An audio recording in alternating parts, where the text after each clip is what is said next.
Someone asked Lorne what he was going to do with all his photos, and he said, "I was planning on taking them out to the river and dumping them."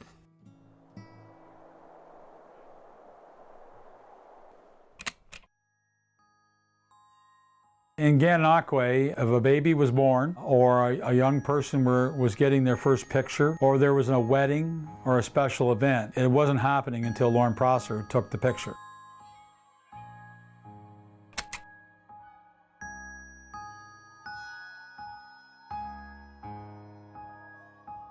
I mean, I think he took pictures, a picture of every kid in Gananoque. Like, you know, it was the thing to do to have Lorne take your kids' photos. And I remember my first experience in the studio. To a young person, it was sort of this Disneyland of things that you couldn't touch. Lorne had like this great big humongous box. It was kind of like a magician in a way, I think, because he'd disappear and you'd wonder, what's going on? And there'd be this sudden flash of light.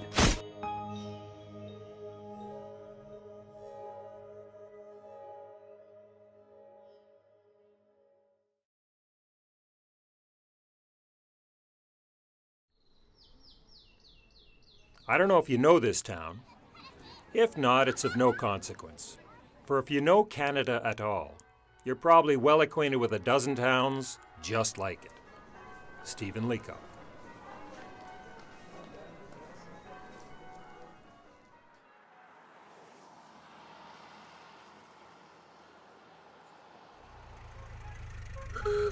I think small-town commercial photographers like Lorne Prosser were really important to communities telling their own stories. Of course, when they set up shop, that isn't the way they thought of it. They often didn't think of themselves as historians. Lorne really believed he was an artist, and he certainly approached what he did with a great deal of creative energy and commitment. He arrives off the family farm in 1921, an outsider in the tight-knit, proud, and hard-working Gananoque community.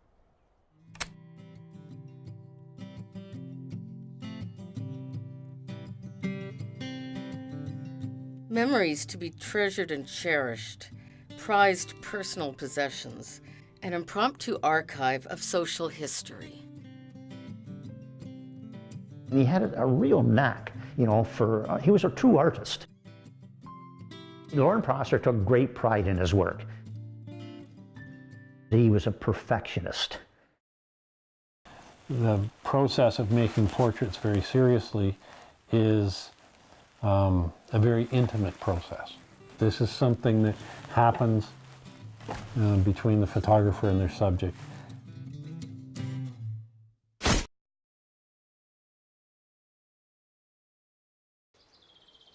In point of geography, there was a lake and a river, but their names do not really matter. Nobody uses them. People simply speak of the lake and the river and the main street.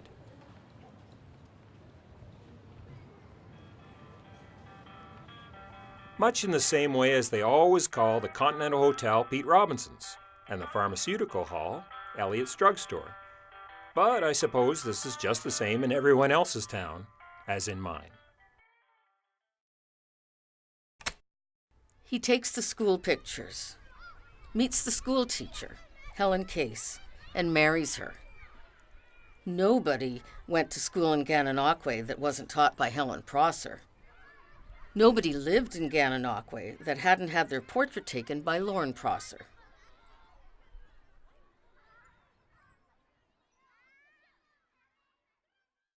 They don't have children.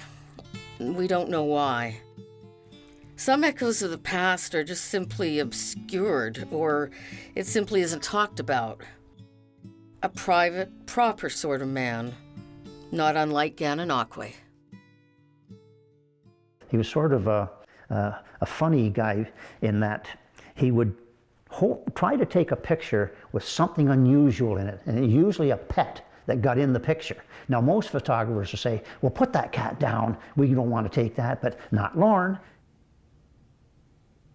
I remember one picture that Lorne showed me was a little girl, and she was fidgeting around, and finally she got tired. She just put her hands up on a table like this, and Lorne took the picture. And of course, it was just beautiful for what Lorne wanted, but the mother said, "Oh, I don't like that picture, you know, that doesn't look right." And of course, everybody said to the mother what a beautiful picture it was, so she came in and ordered 20 prints, you know, for the family, you know, and that's, as they say, Lorne just loved things like that. During much of Prosser's career, not taken purposefully to create historic records, but for a myriad of reasons, personal reasons, community reasons, ceremonies, big historic events. But they add up today to this amazing archive of how people led their lives.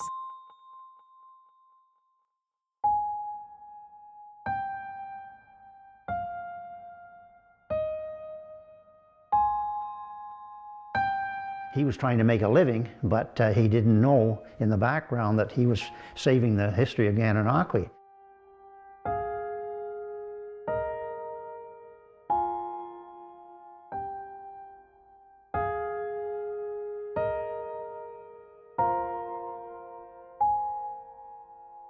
Lorne obviously had, throughout his life, many, many moments of incredible joy.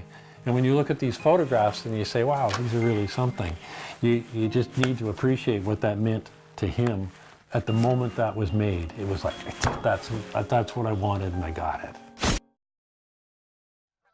After the winter, the snow melts and the ice goes out on the lake, and that's the springtime. Then the sun shines warmer, and the little town changes to a sort of summer resort.